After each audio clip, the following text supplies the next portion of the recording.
Beliau bernama Jawel Hussein.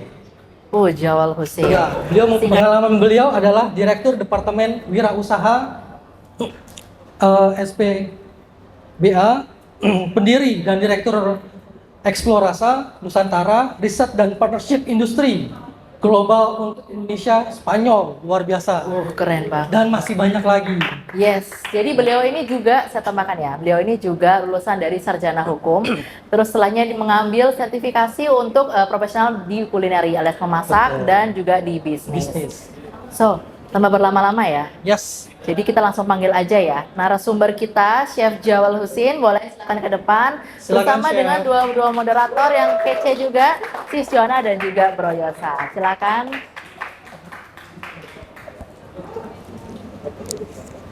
Semangat hari ini. Iya. Sudah. Semangat hari ini.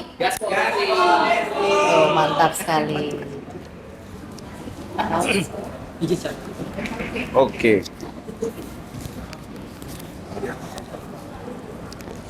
Oke. Wah, luar biasa ya pembukaan Great MC kita. Bu Asra dan Pak Robert sampai terkesima kita semua ya. Lebih semangat, apalagi ada ice breakingnya. Oke, sebelum kita mulai izinkan kita berdua moderator karena narasumbernya sangat spesial. Pakai telur dua nih spesial. Ada hubungannya dengan operasi dan UKM kemudian. Iya, betul. Jadi izinkan saya buka juga dengan rasa profesional namun juga santai. Oke, assalamualaikum warahmatullahi wabarakatuh. Salam sejahtera, salam kebajikan. Om Swastiastu, Namo Buddhaya. Selamat malam Bapak Ibu, rekan-rekan yang hebat, pelaku UMKM, pecinta kuliner dan para penikmat musik Nusantara yang luar biasa. Selamat datang di acara spesial hari ini, kunjungan inspirasi The Taste Harmoni Musik dan Rasa, di mana kita tidak hanya bicara soal rasa di lidah, tapi juga rasa di hati. Melalui musik, budaya, dan cita rasa warisan kuliner Indonesia. Hari ini kita sangat beruntung karena akan berbincang dan terinspirasi langsung oleh sosok yang luar biasa, Chef Jawel Hussein, atau kita lebih dikenal sebagai The Singing Chef. Keren banget, The Singing Chef. Seorang anak muda yang tidak hanya pionir di dapur, tapi bukan anak muda lagi sekarang ya. Tapi juga menyalurkan cintanya pada kuliner lewat musik yang penuh makna. Dialah pencipta 12 lagu tentang kuliner bersejarah dalam album Eksplorasi Nusantara yang menyuarakan filosofi, sejarah, dan keunikan kuliner Indonesia lewat nada dan lirik. Beliau juga adalah pendiri The Taste Harmoni Musik dan Rasa, pencipta jingle UMKM Nasional 2023 dan 2024 yang digunakan oleh Kementerian Koperasi dan UKM Republik Indonesia, Duta Inovasi Kuliner dan Brand Produk Lokal, serta meraih berbagai penghargaan nasional termasuk dari Kementerian Pemuda dan Olahraga, Kemenparekraf.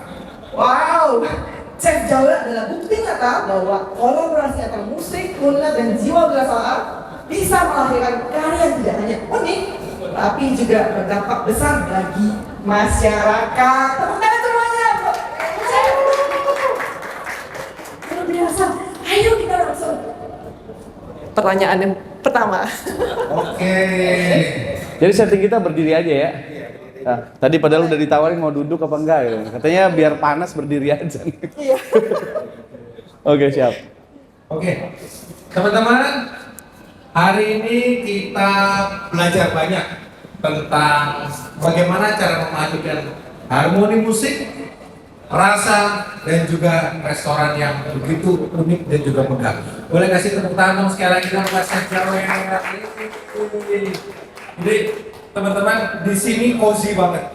Tempatnya di Mega Kuningan, Lingkar Barat ya. Betul. Iya. Siapa di sini yang datangnya tadi nyasar teman-teman?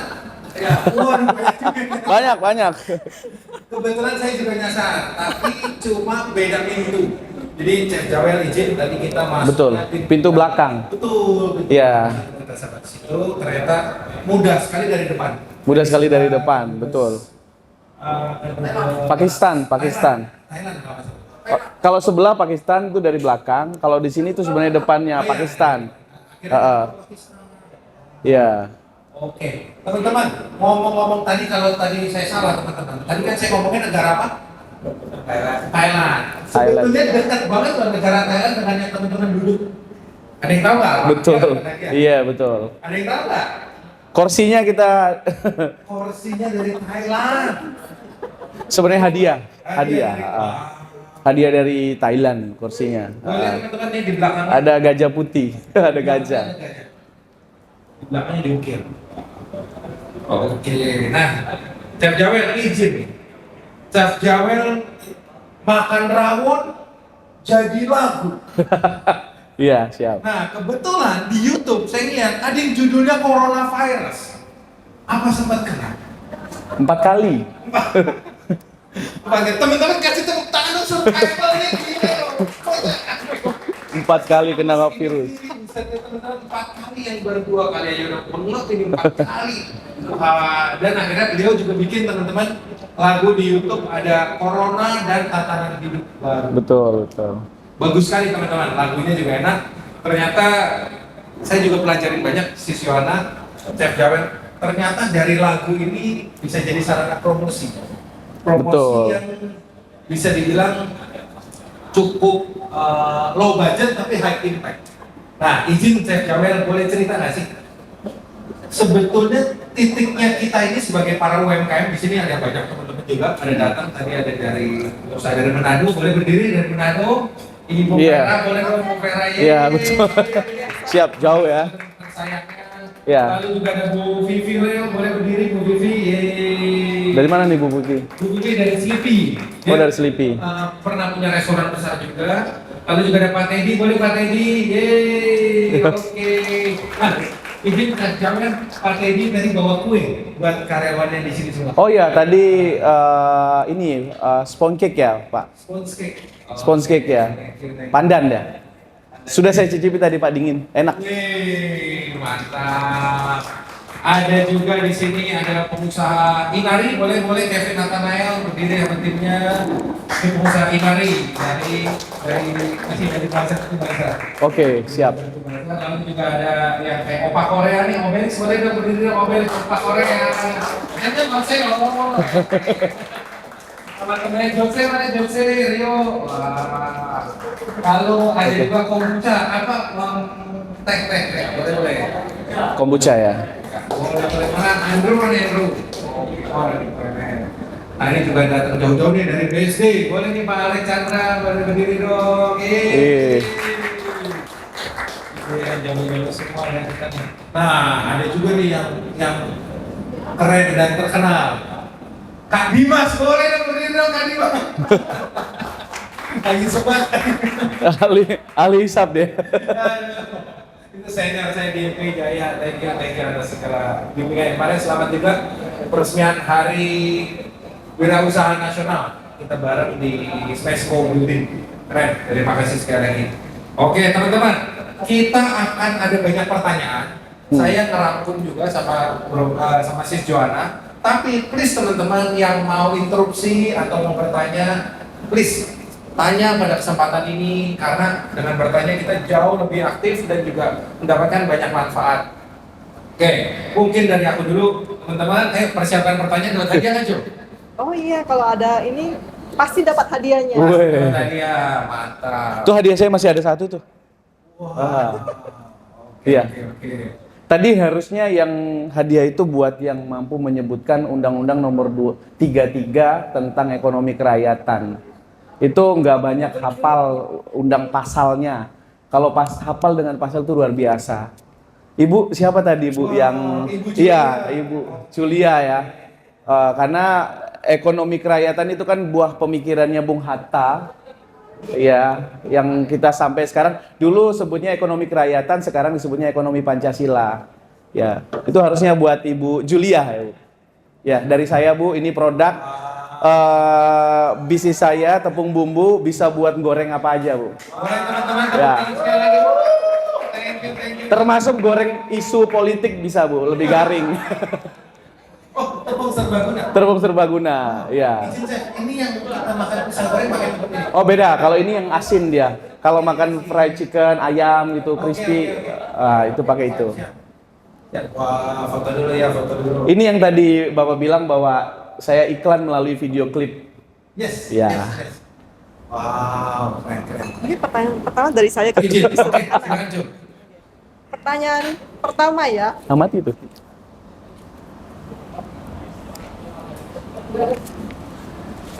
Oke, Chef, kita ke pertanyaan pertama nih. Oke. Anda kan dikenal Frank, sebagai sebenarnya pakai ini aja, Frank. Bisakah hidupin ini aja. diceritakan bagaimana awalnya Anda memadukan dunia kuliner dan musik menjadi sebuah karya yang menyentuh banyak orang? Oke, ini sejarahnya cukup panjang.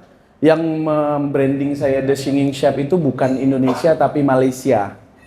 Jadi ada satu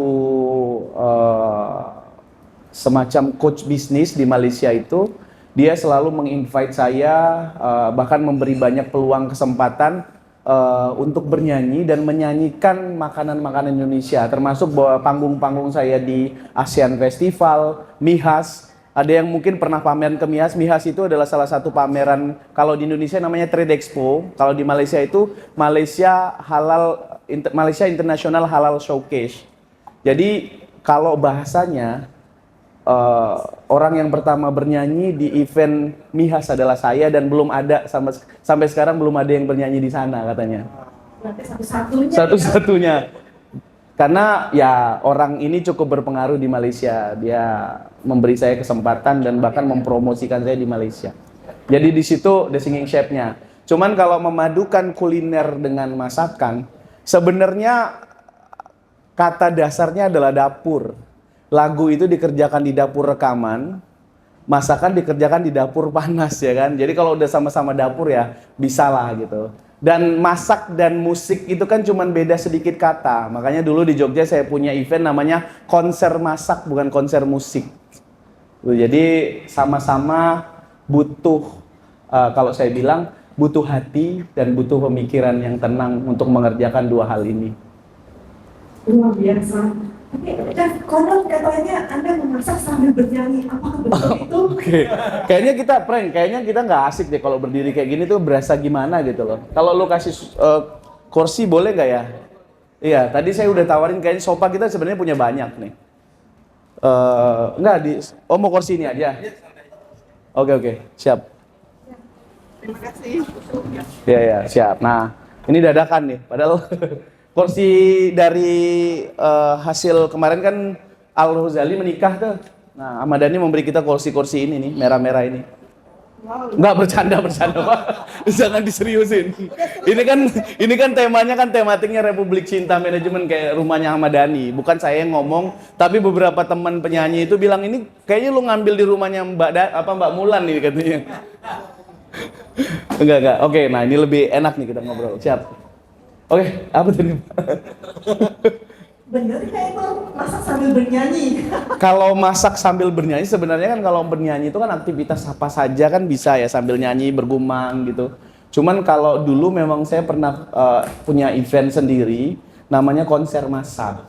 Jadi konser masak itu saya demo masak 1-2 menu, tapi di sebelah dapur kitchennya itu ada alat musik yang band, yang saya juga sambil di sela-sela masak saya bernyanyi membawakan 2-3 lagu gitu. Tapi itu terlalu ribet jadi nggak saya lanjut. Tapi itu metode marketing yang bagus juga ya. Betul. Populer nggak? Dulu sih 2015, sepertinya 2015 belum ada viralitas ya, kayaknya YouTube baru-baru mau ada kayaknya. Iya, 2015 ya YouTube baru ya. YouTube tuh 2010. Belum viral. Dan kalau sekarang bisa viral nggak, bro? Mungkin ya kalau sekarang ya. Nah, pertanyaan berikutnya nih, agak mendalam. Apa filosofi di balik album Eksplorasi Nusantara? Lagu mana yang paling emosional dan berkesan bagi Chef? Oke, jujur nih, kalau album Eksplorasi Nusantara itu sempat mau di launching tapi ditarik kembali karena kita masih ada diskusi panjang dengan ini bocoran diskusi panjangnya dengan Kementerian Ekrab Ekrab itu sekarang punya direktur kuliner dan direktur musik. Mereka akan menyatukan, kalau bisa saya akan berkolaborasi sama mereka, makanya albumnya sudah diupload, ditarik lagi untuk diproduksi ulang. Tapi maknanya, Eksplorasa itu sebenarnya singkatan dari eksplorasi rasa kuliner Nusantara. Ya. Lagu yang paling berkesan dari Lagu yang paling berkesan dari Eksplorasa sebenarnya saya pikir semua lagunya itu berkesan. Cuman yang buat saya merasa bahwa di Indonesia adalah salah satunya lagu Soto. Di mana Soto itu kita kenal bahwa makanan Indonesia, ternyata yang bawa adalah saudara-saudara dari Tionghoa yang sekarang sudah disebut Cindo kan bahasanya. Kalau dulu kan sebelum 98 kan ada semacam pembeda. Nah, disitulah sebenarnya soto itulah yang salah satu kuliner yang itu mempersatukan Indonesia. Makanya saya bilang bahwa soto itu Bhinneka Tunggal Ika sebenarnya. Karena di mana dia berdiri, lahir, kemudian mengadopsi bumbu rempah lokal dan dia akan menjadi karakter rasa lokal. Untuk lagunya sendiri, berapa lama ya untuk penciptaan lagunya? Kalau soto, sebenarnya kalau penciptaan lagunya proses produksi mungkin cukup singkat ya, 2 bulan, 3 bulan biasanya. Tapi biasanya yang panjang itu researchnya. Jadi saya harus kayak soto, saya harus datang ke Semarang, saya harus ke Kudus, saya harus benar-benar ketika saya mau nulis, bener nggak sih kalau soto Kudus itu nggak ada soto sapi gitu kan, nggak ada dari sapi di sana, bener nggak kalau di Pekalongan itu ada tauco, soto disampur dengan tauco gitu. Jadi kadang mengklarifikasi yang mencari fakta benernya itu yang kayaknya cukup panjang, karena kan sekarang kalau kita bilang bahwa di Kudus juga ada soto Lamongan gitu kan, ada ayam, ada sapi juga, tapi kan kita bicara lamanya, dulunya seperti apa gitu, itu yang cukup panjang researchnya. Kayak Rawon contohnya, album yang saya launching di Malaysia, di ASEAN Festival, Rawon saya harus pindah Surabaya, 1 tahun pindah Surabaya, ternyata saya bilang, Rawon bukan masakan Surabaya, Rawon bukan masakan Jawa Timur ternyata. Rawon itu masakannya Majapahit. Iya, prasastinya ada di Ponorogo, ada di Prasasti Taji, jadi di Desa Taji ada prasasti yang menyatakan Rarawon asal katanya itu, iya, gitu. Jika boleh tahu, apakah lagu ini merupakan bagian dari salah satu marketing atau lini bisnis tambahan dari kulinernya? Kalau saya rasa membuat lagu bertema kuliner itu bagian dari nasionalisme saya. Ya, karena saya khawatir generasi penerus, Gen Z, Gen Alpha, itu tidak kenal lagi dengan masakan Indonesia. Karena gempuran makanan Korea, makanan Jepang, makanan Cina, kemudian makanan Barat gitu. Coba perhatikan Bapak Ibu di sini kan pasti punya anak semuanya. Dia akan lebih paham chicken teriyaki ketimbang ayam tangkap gitu kan, daripada ayam taliwang gitu. Kemudian akan lebih mengerti toboki daripada pempek lenjer gitu. Nah, itu.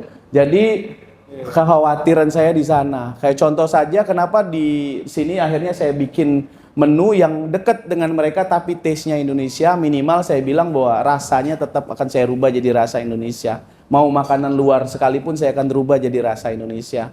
Karena sepemahaman kita selalu belajar sejarah bahwa negara kita pernah dijajah karena rempah-rempah.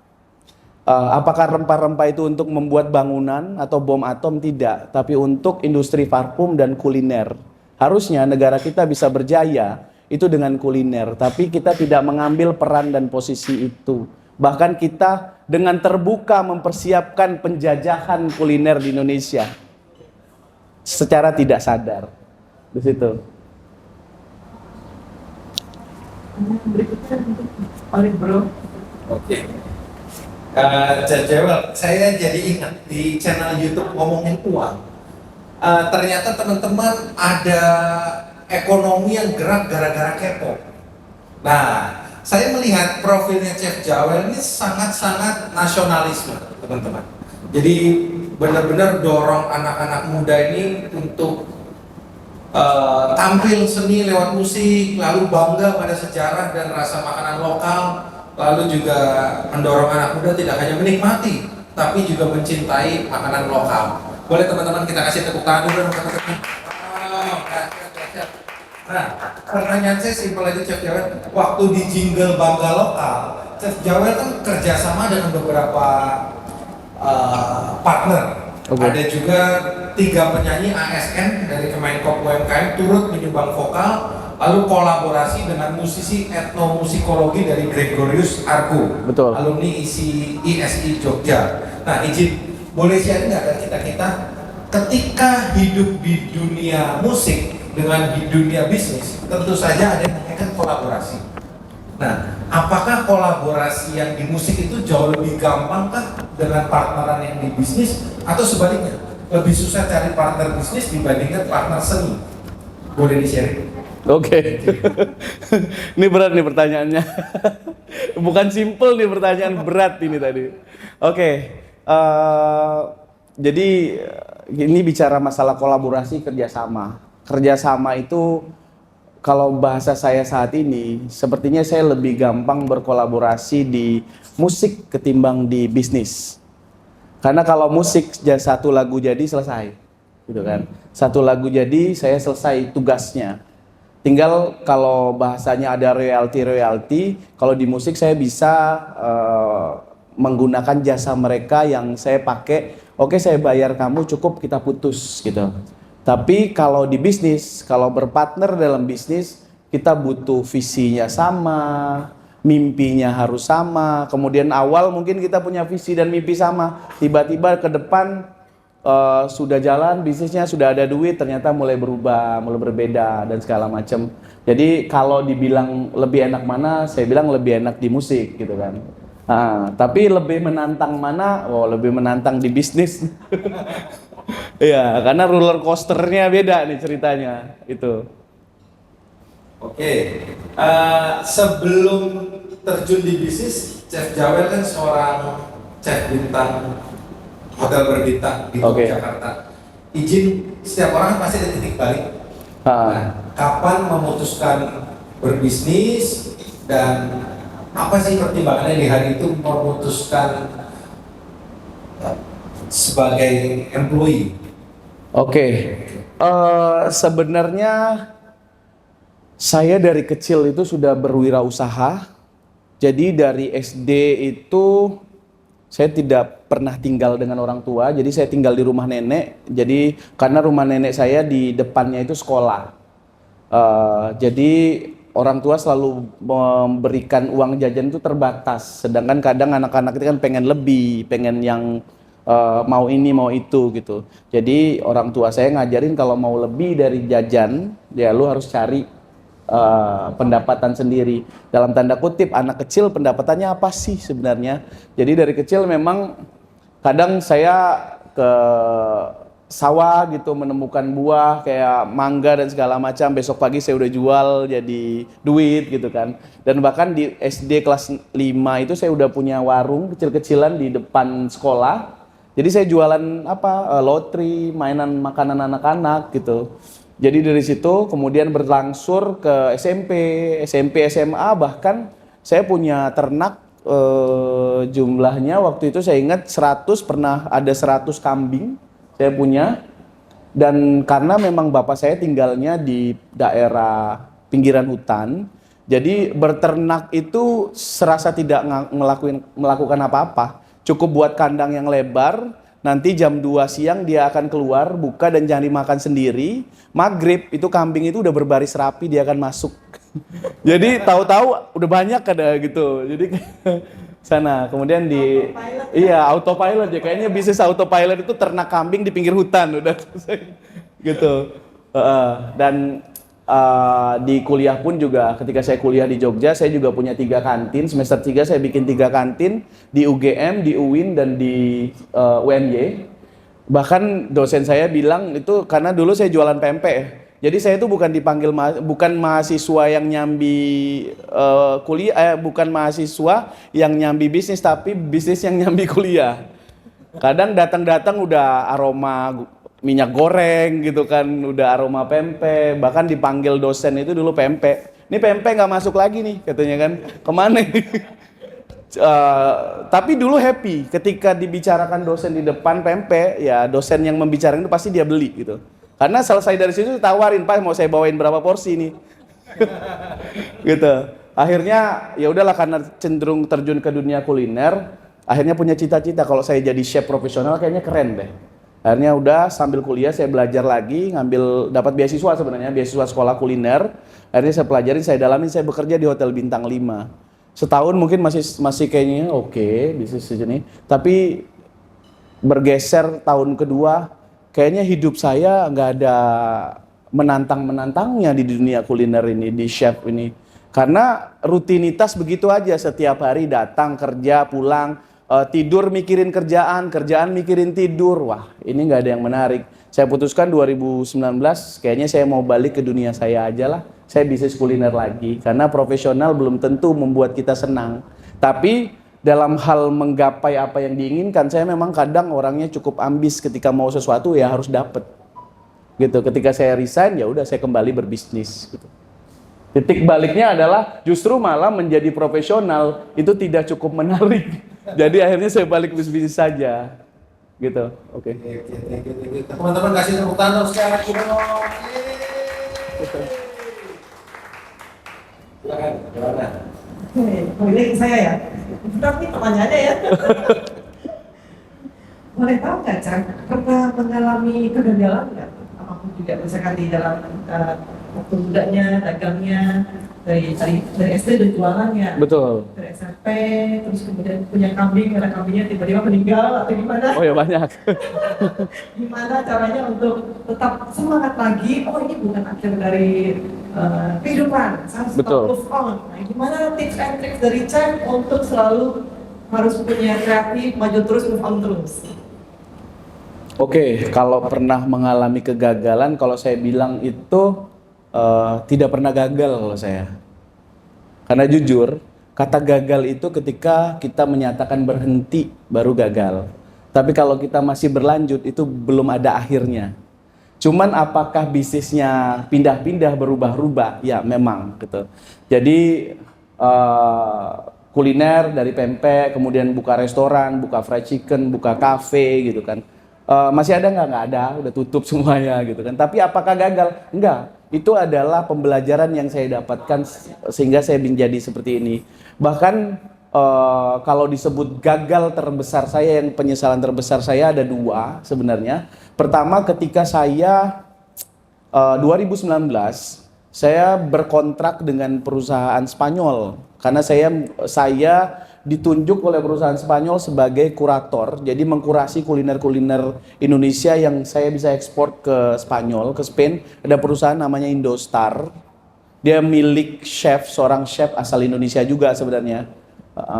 Dan tahun itu 2019 saya udah kontrak dengan mereka penjualan pembelian kecap sebanyak 600.000 euro untuk tahun 2020.